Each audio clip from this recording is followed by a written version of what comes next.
بس پتہ نہیں کیوں آپ کو جلن ہو رہی ہے کہ ہم نبی کریم علیہ السلام کی تعظیم کا اظہار کرتے ہیں. کیوں آپ کو جلن ہو رہی ہے؟ آپ ہیں سرگودا سے سوال کرنے والے بھائی عبد الوہاب جٹ صاحب. سرگودا کے علاقے میں ایک گاؤں ہے، وہاں میں جلسے پر گیا. میں نے مصطفیٰ علیہ الصلوۃ والسلام کی شانیں اور عظمتیں بیان فرمائیں. چندہ والی کے قریب ہے وہ گاؤں. تو بعد میں ایک بندہ کھڑا ہو گیا، اس نے کہا تو حیات النبی ثابت کر سکنا ہے؟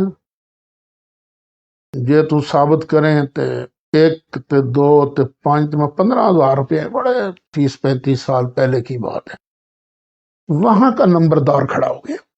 اس نے کہا یارو، اگر تو فیصل آباد سے آنے والے مولوی صاحب نے اپنے ابا کی تعریف کی ہے تو پھر تم چیخو جلو کہ اپنے ابا جی کی تعریف کر کے ہمارے باپوں کا نام تک نہیں لیا.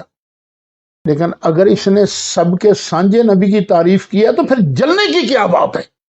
اور تم بھی خوش ہو، وہ اور تم جلوس میں نہیں آنا چاہتے، نہ آؤ، گھر بیٹھ کر ہی درود شریف پڑھو، واہ واہ واہ، کھانا کھلاؤ، خوشی کا اظہار تو کرو نا.